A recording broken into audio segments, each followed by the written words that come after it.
Is our country witnessing the beginning of a coordinated insurrection on American soil, or has the political divide finally reached a breaking point where law and order no longer exist? What is happening right now in Newark, New Jersey, is not a simple demonstration. It is a full-blown ideological battleground that has turned the area surrounding the Delaney Hall detention facility into a fortified, high-stakes combat zone.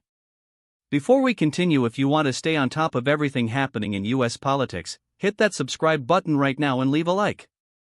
It really helps this channel grow and ensures you don't miss our daily deep dives into the stories the mainstream media often overlooks. The unrest started over a week ago, sparked by an open letter from detainees alleging physical and psychological abuse, alongside claims of inadequate food and medical care. The Department of Homeland Security didn't just sit back, they hit back, releasing menu documentation showing that detainees are provided 3 full meals a day, with options like Salisbury steak and chicken fajitas. But the truth of the facility's conditions has clearly been lost in the fog of war. The situation rapidly deteriorated this week when agitators began biting, kicking, and punching federal agents, leading to multiple arrests. The scene at Delaney Hall this weekend was nothing short of surreal. You had hundreds of anti-ICE demonstrators, heavily intertwined with self-identified communist and socialist organizations, chanting slogans about a communist revolution while handing out literature demanding no borders and no bosses. In an unprecedented twist, members of the far-right group the Proud Boys also showed up to support ICE, bringing water and food for the law enforcement officers on the perimeter. The mere sight of the two sides converging sent the far-left crowd into a frenzy, with agitators rushing barricades and screaming profanities. Governor Mikey Sherrill has officially ordered the New Jersey State Police to take over, citing the need to protect against what she calls an ICE surge. But here is where it gets interesting. State officials have confirmed that the vast majority of those being arrested aren't even from New Jersey.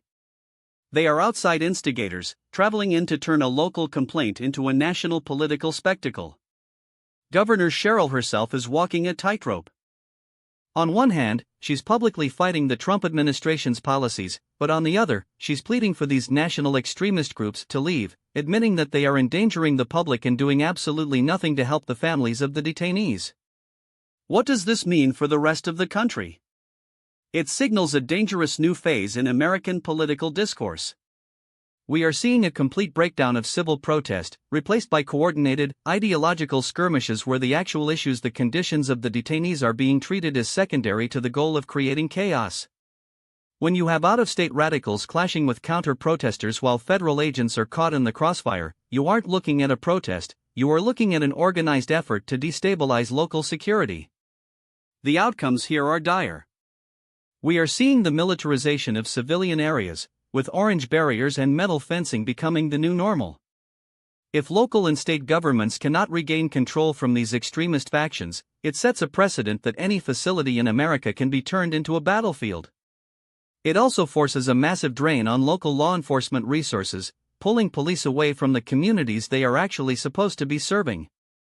Governor Sherrill is asking for the temperature to be lowered, but when you have groups chanting for revolution and others arriving to counter them, the temperature isn't just rising, it's boiling over. So, where do you stand on this? Should the state be allowed to forcefully remove outside agitators who are turning peaceful protests into violent confrontations, or is this a matter of First Amendment rights that we shouldn't touch? Drop your opinion in the comments below. I read every single one, and I want to hear your perspective on this unfolding disaster.